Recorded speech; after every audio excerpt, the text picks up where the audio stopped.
The day my brother threw an engagement party in my house, he told me, "Stay in your room. You make people uncomfortable." That's when I decided to ruin everything he was building. I'm glad to have you here.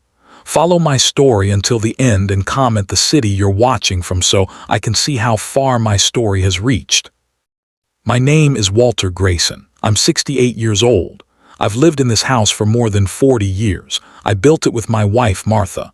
We painted every wall together. We planted the roses in the backyard. We raised our daughter here. And we held each other's hands here when the doctor told us the cancer had spread too far. This house was her last breath. And I never planned to leave it, not even after she was gone. The house felt like the last piece of her I had.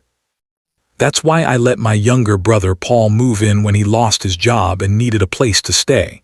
He was always the charming one, the talker, the one people liked more. I didn't mind. I just wanted someone around. I hated the silence. Paul said it would be temporary, just a month or two, but that was 2 years ago. He brought his girlfriend, Amanda, 6 months later, then her little dog. Then her friends started visiting every weekend. Music got louder. Rooms started looking different. Furniture shifted. My kitchen had fancy things I never used. The house began feeling less like mine, but I said nothing. I was used to being quiet. They were young, in love, starting a life. Who was I to get in the way? One morning, Paul sat across from me at the table, a spoon in his cereal, and said, "We're getting engaged, Walt. Amanda wants to have the party here." I looked up from my tea. "Here?" I asked. "In the house?" He nodded like it was the most obvious thing. "It's perfect. Big backyard, open space, and it's free." I hesitated, but then I thought about Martha. She loved family gatherings. She loved when the house was full. Maybe it would be good. Maybe it would bring life back into these old walls. I agreed. Amanda started planning the next day. Chairs were rented, lights were strung, catering trucks came and went. People I didn't know walked in and out like it was already their home. I tried to help. I offered to mow the lawn, arrange the flowers, greet the guests. Amanda smiled politely and said, "Oh, that's sweet, but we have it under control." I stepped back. On the day of the party, I wore my best gray blazer. I even shaved for the first time in weeks. I stood near the stairs, looking down at the decorations. The house looked beautiful, not like mine anymore, but beautiful. Then Amanda walked by, stopped, and stared at me.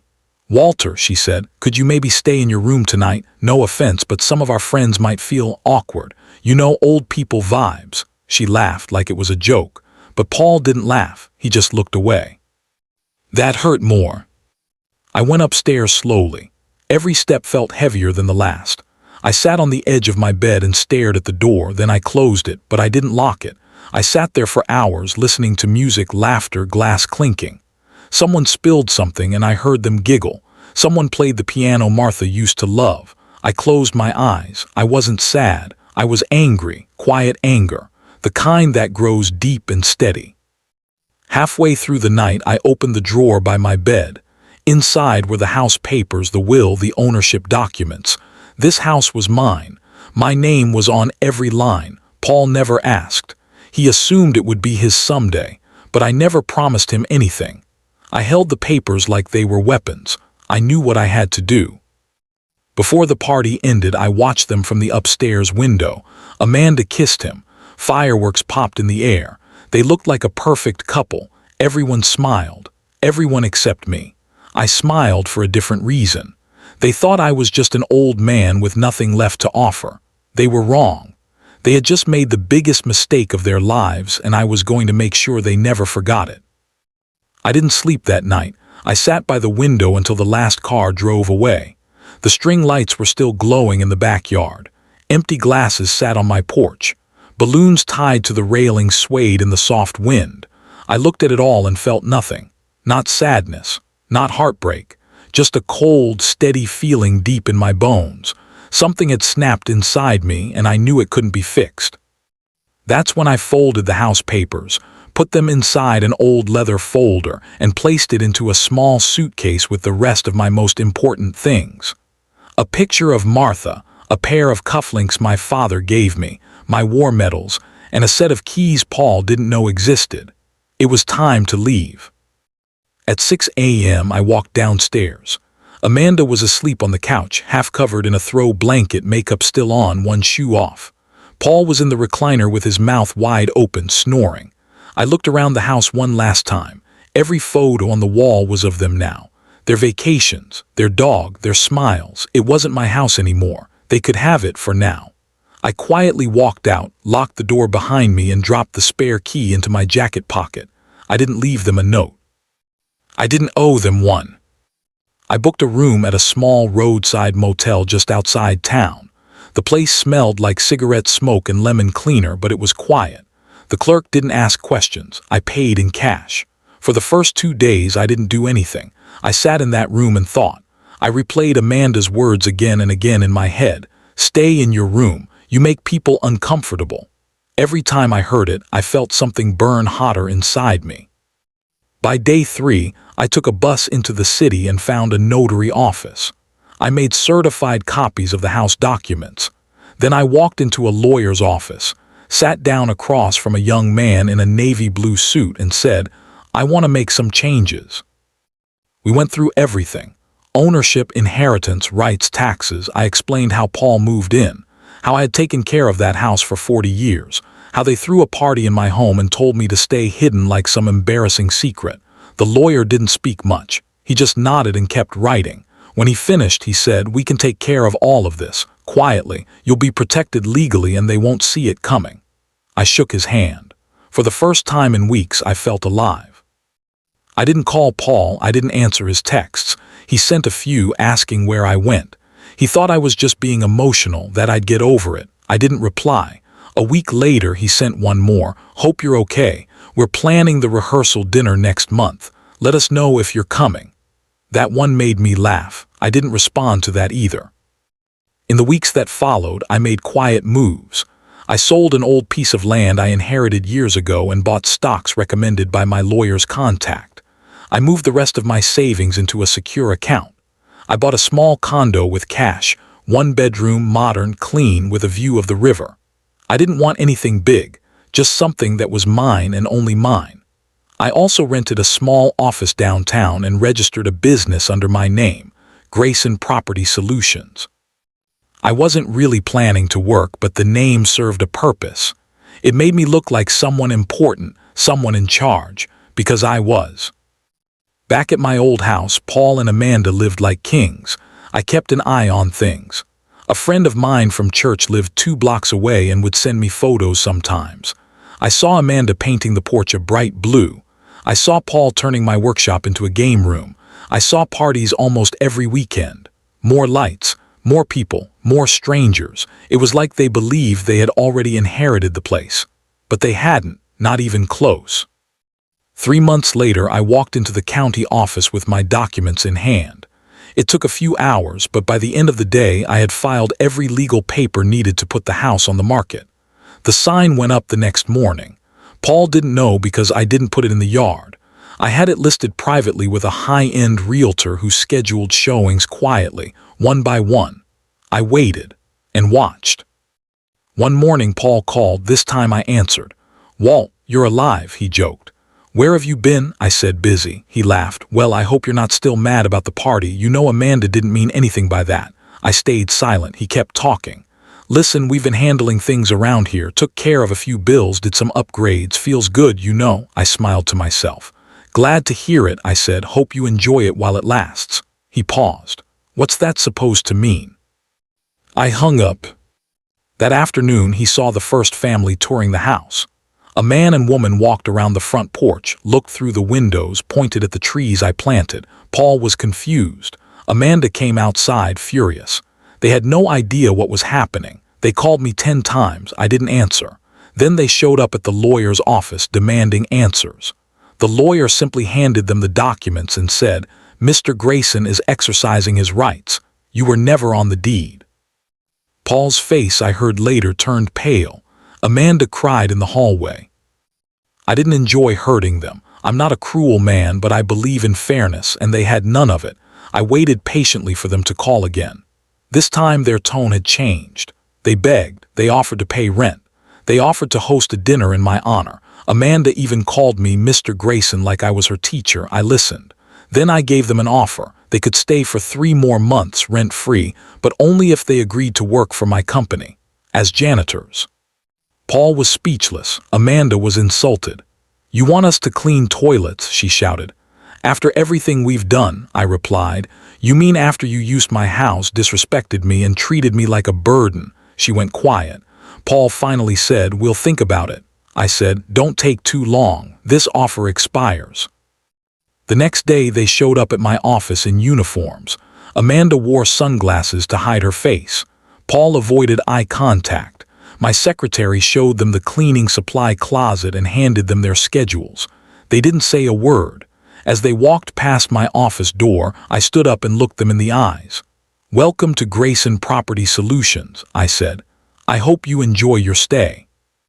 They showed up every morning at 9 a.m., right on time.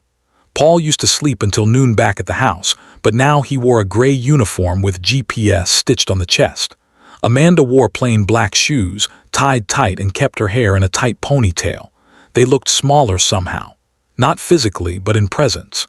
These were the same 2 people who laughed in my living room, who decorated my walls with pictures of themselves, who told me to stay in my room like I was nothing. Now they scrubbed the floors outside my office. I gave them a job description that was clear and legal. They would clean bathrooms, mop floors, and wipe windows. Nothing unsafe or illegal, just dirty, uncomfortable, humbling work. My company didn't need janitors. I hired them because I wanted them to feel what it's like to be invisible. For weeks, they worked in silence. No one in the building knew they were related to me. To everyone else, they were just new cleaning staff. Amanda would sometimes stare at the carpet, her hands shaking, like she wanted to cry but wouldn't let herself. Paul just looked angry all the time. I didn't speak to them much during the first month. I watched, I observed. I saw Amanda carry a tray of cleaning sprays like it weighed 100 pounds. I saw Paul with a plunger muttering curses under his breath. One afternoon, I walked into the break room and saw them sitting at a small table sharing a sandwich in silence. They looked tired, worn down. Amanda noticed me, sat up straight, and said, "Mr. Grayson." I nodded and walked past them like I didn't know who they were. Halfway through their second month, rumors started spreading around the office. A young guy in the accounting team named Tyler said to me, "Hey, boss, aren't those 2 the same people from that house you sold?" I paused. "What do you mean?" I asked. He said, "I saw a video on Facebook. Amanda was talking about how you betrayed family and took back your house. Something about making her clean floors to punish her. She was crying." I didn't say anything, just nodded and walked back to my office. I checked the video later that night. It was poorly filmed, like she didn't want anyone to see it clearly. Her voice was shaking. "He betrayed us," she said, "after everything we did for him. Now we're just cleaning people in his company." She wiped her eyes. The comments under the video weren't what she expected. People weren't on her side. One person wrote, "Wait, you kicked him out of his own house and now you're mad he took it back." Another said, "Old man sounds like a legend." I didn't smile. I didn't laugh, but I slept a little easier that night. One evening after everyone left the building, I stayed behind. The sun was setting outside my window, turning the sky gold. I heard a soft knock on my office door. It was Paul. He looked rough, hair messy, dark circles under his eyes. "Can we talk?" he asked. I nodded and pointed to the chair across from me. He sat down slowly, like his body hurt. He looked at the floor, then at me. "You hate me, don't you?" he asked. I didn't answer right away. Then I said, "No, I trusted you. That's worse." He stayed quiet. "We made a mistake," he said. "I should have said something that night. When Amanda told you to stay in your room, I should have defended you." His voice cracked. "You're my brother." I leaned back in my chair. "You stopped being my brother the moment you treated me like a stranger in my own home." He nodded. "I know, I see that now." He looked older, not like a younger sibling anymore. "Why did you do all this?" he finally asked. "Why not just kick us out?" I took a long breath. "Because you needed to feel it," I said. "You needed to understand what it's like to be ignored, to be unwanted, to be erased. I could have yelled, I could have fought, but silence has a louder voice when it holds power." He looked at me, really looked like he saw me for the first time in years. "So what now?" he asked. "Is this forever?" I stood up and walked to the window. "That depends on you." The next day, Amanda didn't come to work. Paul showed up alone. He cleaned the whole building by himself, No complaints, no slacking. At lunch, he came to my office and placed a small envelope on my desk. "It's from Amanda," he said. "She left." I opened it later. Inside was a short note. "I can't do this anymore. I thought I could handle it, but I was wrong. I wish things had gone differently. You deserved better." There was no apology, just regret. I kept the note in my drawer, not because I forgave her, but because it reminded me that actions have weight. Amanda thought I would always be quiet, harmless. She was wrong. Paul continued working for another 2 weeks. He started talking to people, laughing sometimes. He even brought me coffee once, not as a trick but as a gesture. Slowly, I saw a part of him I hadn't seen in years. The younger brother who followed me around with scraped knees, who cried when I went off to the army, who wrote me letters during basic training. I started seeing that boy again. One morning, Paul knocked again on my office door. He said, "I think it's time I left. I want to start fresh. Maybe find a small place, get back on my feet." I nodded. "You should." He looked nervous. "You'll be okay." I smiled for the first time in front of him. "I've been okay this whole time. I just needed you to realize it." He extended his hand. I shook it, not as a boss, not as punishment, just as two men who had walked through a storm and made it out on the other side. That night I walked through my quiet condo. The furniture was simple. The view of the river sparkled under the city lights. I sat in my chair by the window, held a picture of Martha in my hand, and whispered, "I did what was right. For once I wasn't silent." She didn't answer, of course, but I could feel her warmth in the silence. Not sadness, not anger, just peace. The kind I hadn't felt in a long, long time. I didn't hear from Paul for a few weeks after he left. The office felt different without him and Amanda cleaning the halls. Quieter, but not empty. The silence wasn't heavy anymore. It was clean, calm, peaceful. The kind of silence I used to have when Martha would sit in her rocking chair and read, and I would fix something in the kitchen just to keep my hands busy. I hadn't felt that peace in years. Grayson Property Solutions kept growing. I didn't need the money, not really, but working kept my mind sharp. People started noticing me again, but not as the lonely old man in the big house. Now I was Mr. Grayson, the one who paid on time, who shook hands firm, who built something with just a desk and his name. It felt good to have control again, not over others, but over myself. One afternoon, I was coming back from lunch when my secretary, Tanya, buzzed me. "You have a visitor," she said. "He says he's family." My heart paused for a second, then I said, "Send him in." Paul walked through the door holding a small brown bag. He looked different, cleaner. His hair was trimmed, his shirt tucked in, no bags under his eyes. "I brought you something," he said. I motioned for him to sit. He pulled out a peanut butter sandwich, just like we used to eat as kids. He said, "I found an apartment, nothing fancy, but it's mine. Got a job too, warehouse work, night shift, but it's honest." I nodded. "Good." We ate in silence for a moment. Then he said, "You were right about everything. I had everything handed to me and thought I deserved more. I never saw what you gave up for us, for me." His eyes got red. "I'm sorry, Walt, truly." I looked at him for a long time. There was no anger left in me, no revenge. It had already served its purpose. What was left now was choice, what I wanted to do with the power I still had. "I forgive you," I said. His shoulders dropped like a weight had been lifted. "But forgiveness doesn't mean things go back to how they were. It just means I'm not carrying it anymore." He nodded. "That's fair." He visited again the next week, this time with 2 coffees, then again a week later. Little by little, we rebuilt something. Not the same as before, but something new.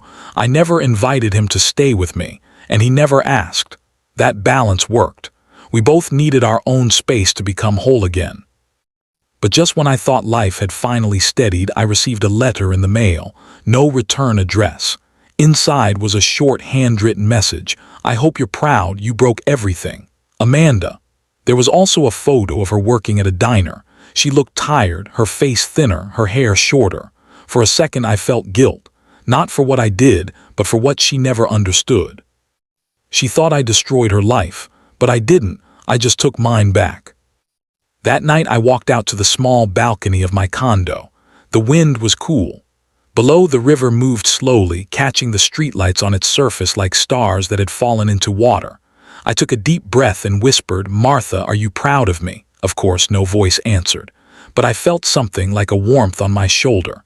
Maybe it was the wind, maybe it was memory, or maybe it was Martha herself standing with me one more time. I went back inside and pulled out an old wooden box from the closet. It had letters she'd written to me when I was stationed overseas. I hadn't opened it in years. My hands trembled as I untied the ribbon. The first letter began with, "My dearest Walter, if you're reading this, it means we've made it through another day apart." I smiled. She had always believed in me, even when I didn't believe in myself. The next morning I decided to visit the old house. It had sold months ago. A new family lived there now, young couple, 2 kids. The wife waved at me when I stood across the street. I just smiled and nodded. The roses in the garden were still there, a little wild now but blooming. I turned and walked away. I didn't need to go inside. I had already taken everything I needed from that place. The lesson, the power, the closure. Back at the office, Tanya came in holding a package. "This came for you," she said. I opened it slowly. Inside was a small wooden frame with a photo I hadn't seen in years. Me, Martha, and Paul, taken on Paul's 12th birthday. I was holding the cake. Martha had her hand on my shoulder. Paul was smiling with his cheeks full of frosting. There was a note attached. "Found this while going through Mom's old stuff. Thought you should have it. Paul." I placed the photo on my desk. Not because I missed the past, but because I wanted to remember that even the most broken relationships can sometimes be repaired if the damage turns into effort. Later that week, I made a quiet decision. I rewrote my will. Half my assets would go to a local shelter that helped homeless veterans. The rest would be left to Paul, not because he earned it yet, but because I believed people should be given one last chance to become who they were meant to be. Martha would have agreed. She always believed in second chances. As the days passed, I started sleeping better. I laughed more, ate well, walked every morning. I didn't live in a big house anymore, but I lived in peace. And that was more than I had felt in a long, long time. I had no bitterness left, only wisdom. The kind that comes when you realize you don't need to fight for power anymore. You already have it when you finally respect yourself. And that's when I started planning one final move. A week before Thanksgiving, I made a decision that would either close the last wound or open a new one. I didn't care which. I needed to say a few things, not for them, but for me. I sent out invitations, not fancy ones, just handwritten cards, one to Paul, one to Amanda. I told them I'd be hosting dinner at my condo on Thanksgiving night. No strings, no drama, just food and the chance to sit at the same table again. They didn't respond. Not right away. But I had a feeling they would come. Something told me the silence between us had finally started to feel heavier than the pain that caused it. Thanksgiving evening arrived. I cooked all day: turkey, stuffing, mashed potatoes, green beans, Martha's sweet potato casserole. The condo smelled like memories. Around 6 p.m. there was a knock at the door. Paul stood there holding a pie. He looked nervous. "Amanda's parking," he said. I nodded and stepped aside. A few minutes later, Amanda came in. Her eyes met mine, and for the first time, she didn't look away. "Hi, Dad," she said. I swallowed the lump in my throat. "Dinner's ready," I replied. We sat in awkward silence at first, forks scraping plates, glasses clinking. Then Paul said something that cracked the ice. "Remember that year you burned the turkey because you tried to fix the garage door while it was in the oven?" I laughed, an honest, deep laugh I hadn't felt in years. "You mean the year we had peanut butter sandwiches for Thanksgiving?" Amanda smiled faintly. "You always did too much at once, Dad." And just like that, the heaviness began to lift. Midway through the meal, I took a breath and said, "I want to say something." They both looked up. "I know what happened last year. I know I hurt you both, but you hurt me too. You used my home, the one your mother built with me. You treated me like a guest in my own life." Amanda looked away, ashamed. Paul kept his eyes on me. "I don't say this to accuse you. I say it because I've spent the last year finding myself again. And I want you to know I'm okay now, truly. I hope you are too." Amanda whispered, "I was wrong. I was angry and I blamed you for everything. I thought you were in the way. I forgot what you meant to me." Her voice cracked. "I missed you." That moment wasn't dramatic. No violins played. No tears streamed. But something deep cracked open and it was real. That was enough for me. After dinner, we had pie. Paul did the dishes. Amanda helped dry. For a brief hour, it felt like family again, not perfect but present. Before they left, I handed them each an envelope. Inside was a photo of the house, framed with a simple message: "Home is wherever we try again." Amanda hugged me. Paul shook my hand, then pulled me in. Later that night, as I washed the last dish, I realized something. My revenge had never been about hurting them. It had been about making them feel what I felt: abandoned, overlooked, silenced. But now that they had and had come back, not to grovel but to listen, I felt no victory, just peace. I walked over to the shelf, picked up Martha's framed picture and whispered, "I did it, honey. I made them understand." I swear I felt the warmth of her hand in mine. But as I was putting the photo back, something fell behind the frame, a key. I didn't recognize it at first, until I remembered the small locker at the old bank I hadn't opened in decades. Martha's name had been on it too. I'd kept paying the fee but never went back. The next morning I did. Inside the locker was a small box. Inside that was a letter addressed to me, Martha's handwriting.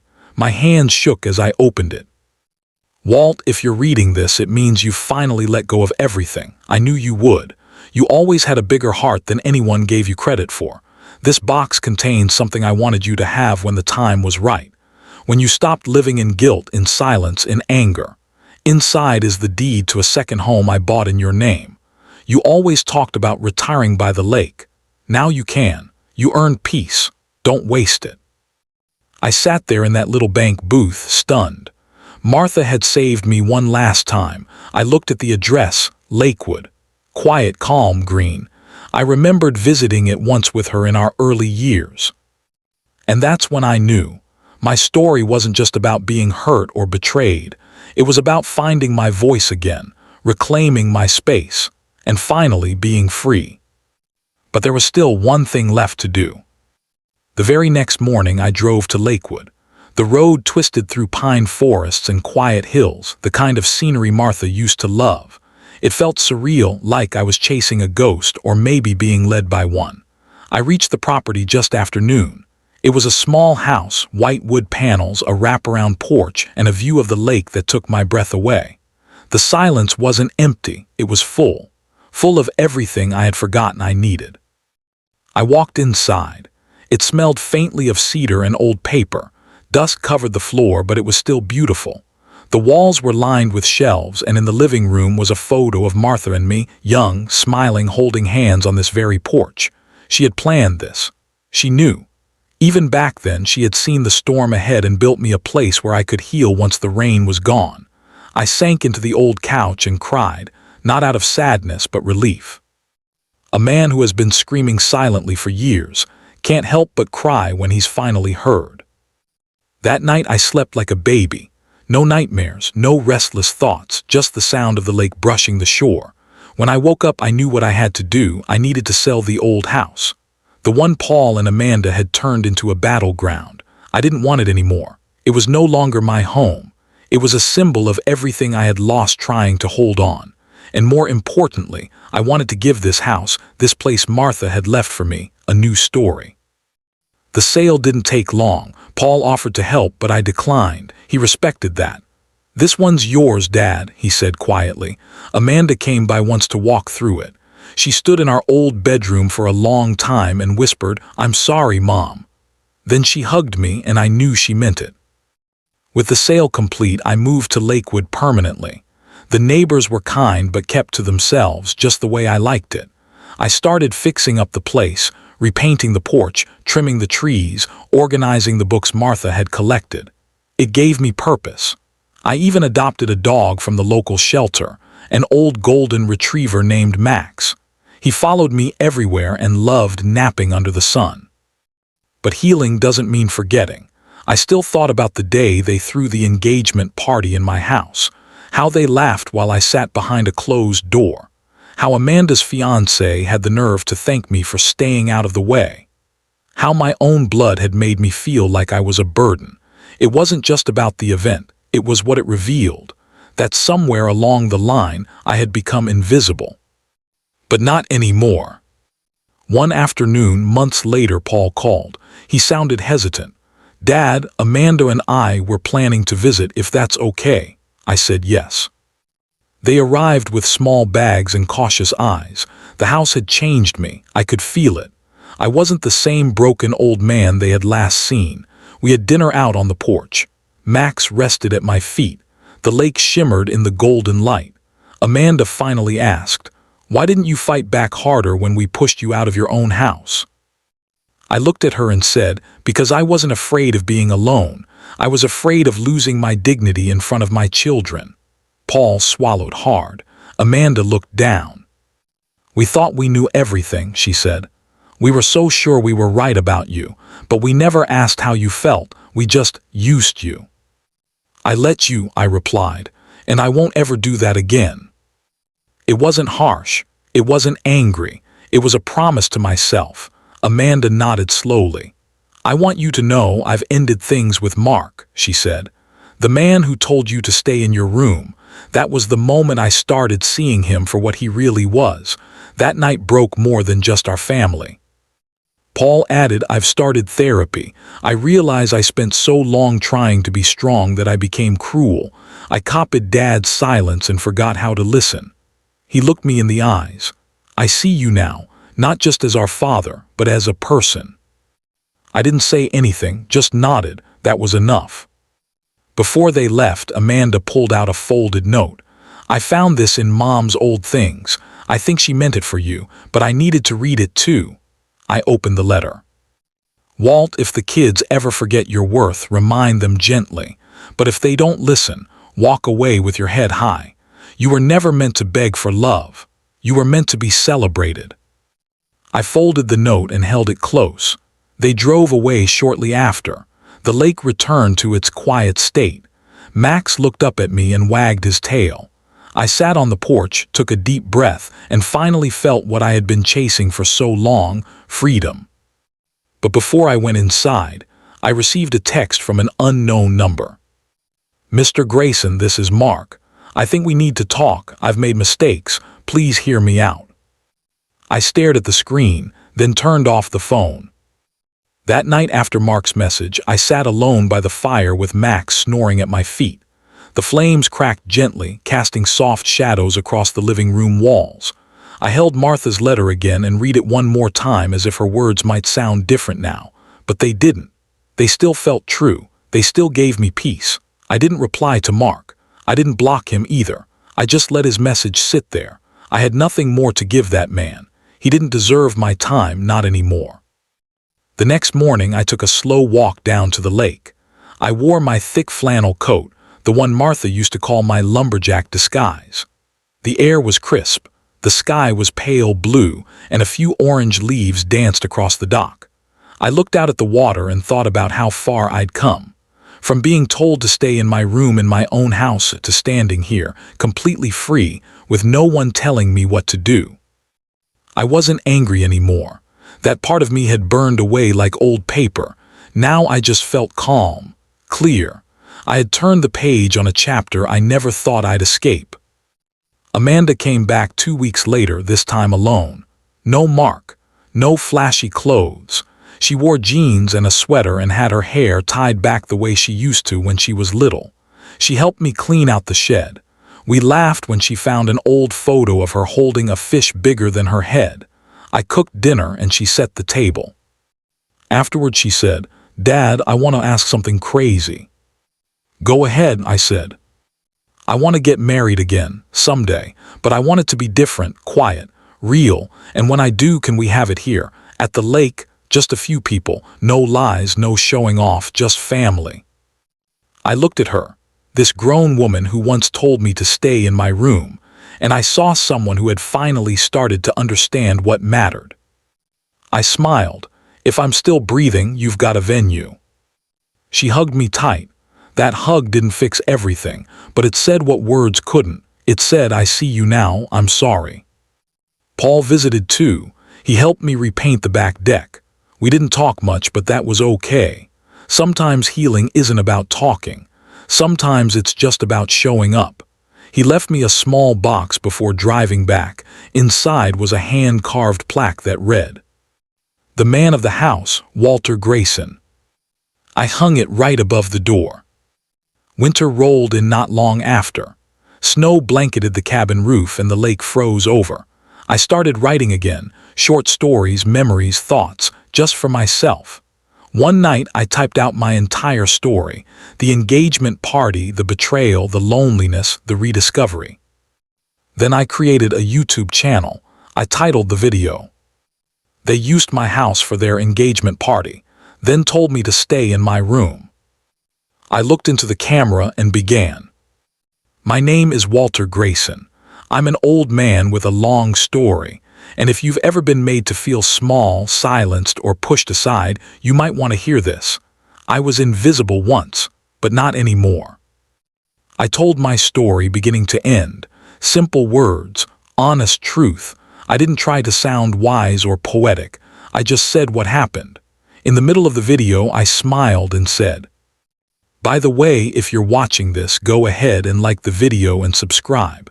And let me know in the comments, where are you watching from? I want to see how far an old man's story can travel." I posted it and forgot about it.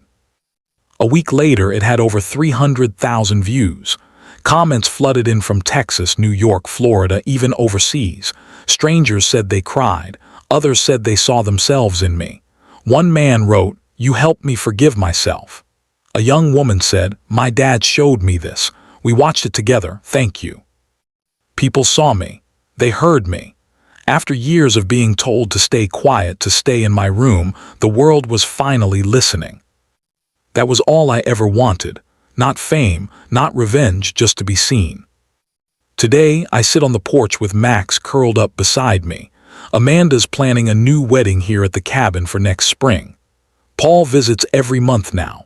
And sometimes, when I check my YouTube comments, I reply to a few with a simple line. "You matter. Don't let anyone lock you away in silence." This is my story, not just about what they did to me, but about what I did after. And if you're still watching, thank you. I'm Walter Grayson. And I'm no longer just the man in the room.